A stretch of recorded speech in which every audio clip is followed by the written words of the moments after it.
Namaskaram Sadhguru. Why are we so afraid of death?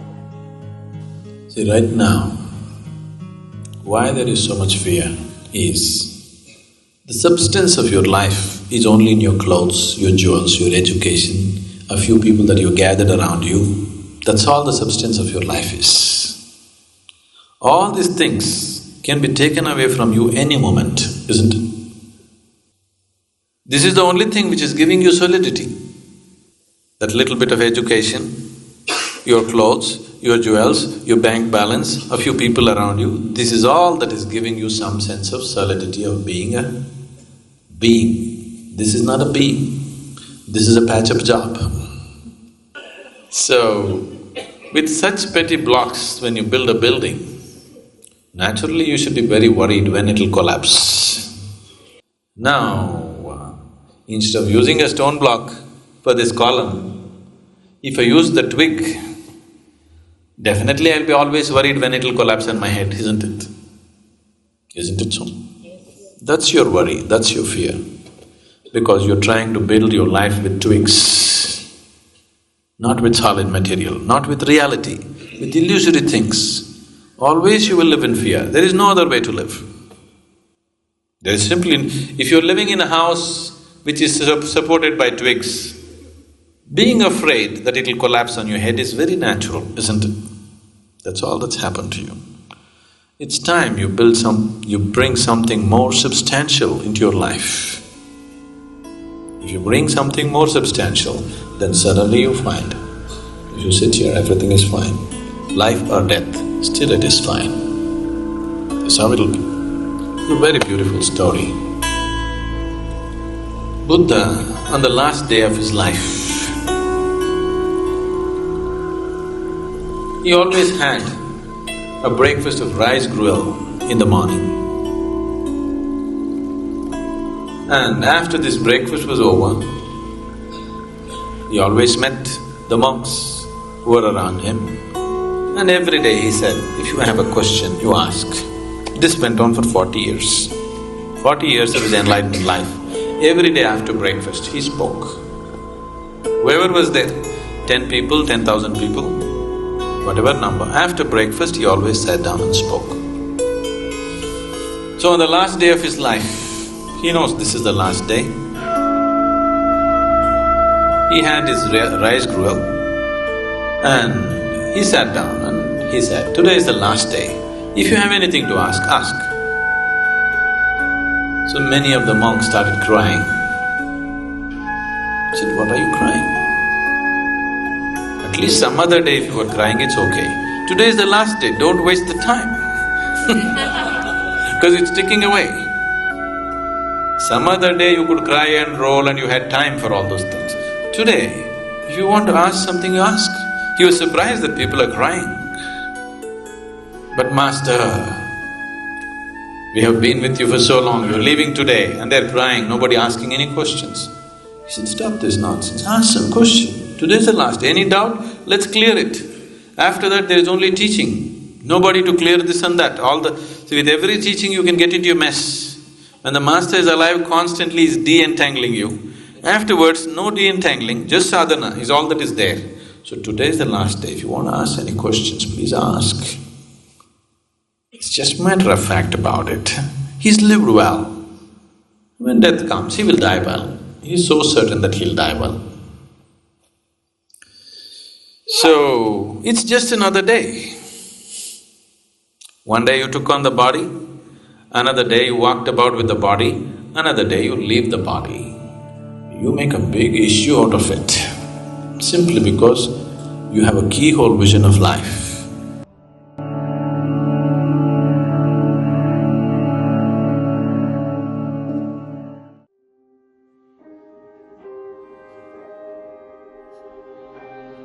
Have you ever thought, why is it that despite seeing people die every day in this world, we feel that we shall never die?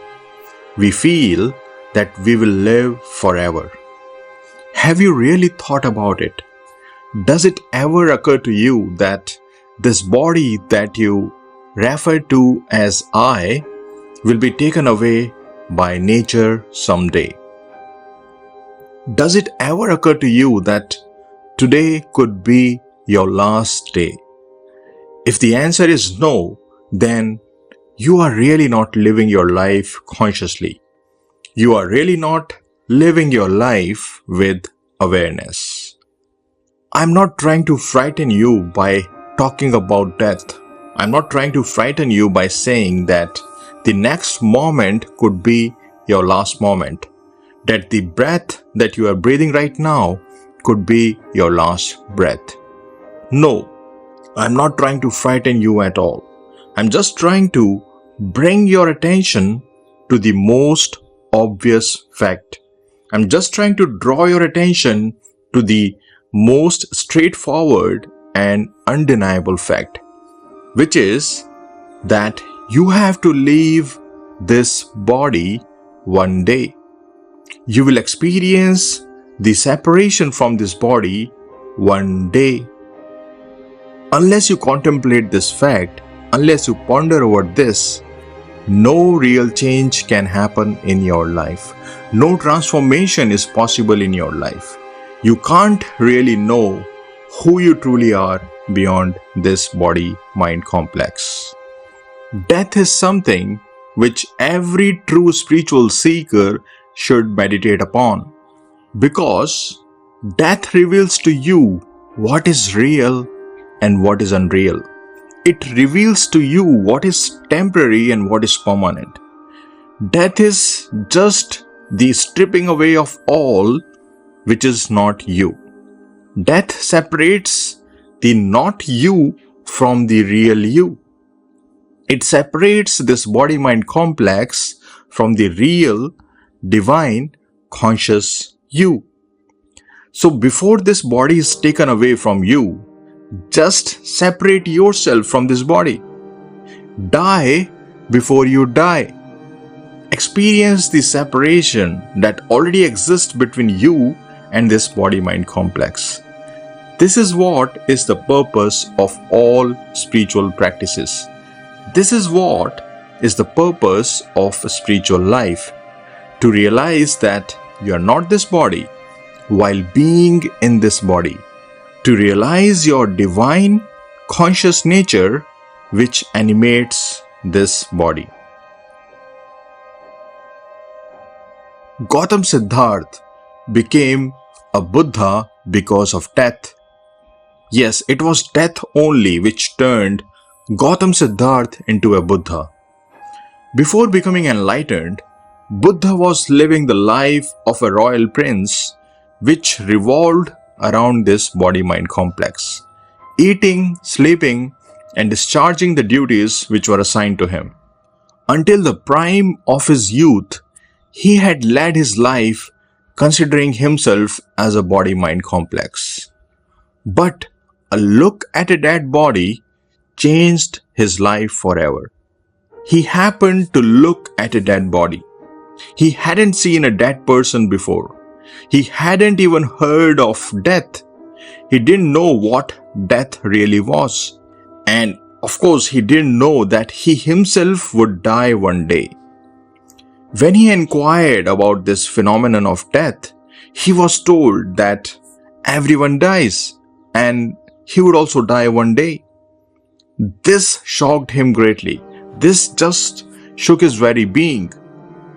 The very next day, he left the palace and started in search of a master who would reveal to him the secret of death, who would unravel this mystery of death. Siddhartha then practiced severe spiritual disciplines and finally came to recognize his divine conscious nature beyond this body-mind complex. So you see, it was the contemplation of death which turned Siddhartha into an enlightened being, Buddha.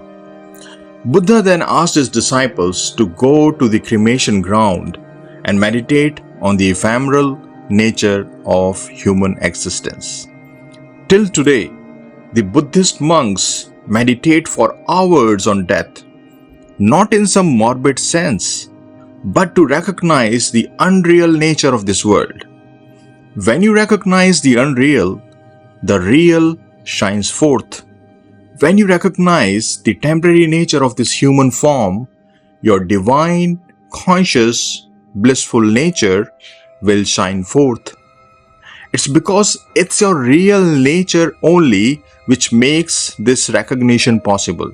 It's only the real which can recognize the unreal.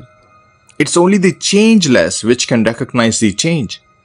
So, when you meditate on the dissolution of human form, which you call death, the formless, divine, conscious you shines forth.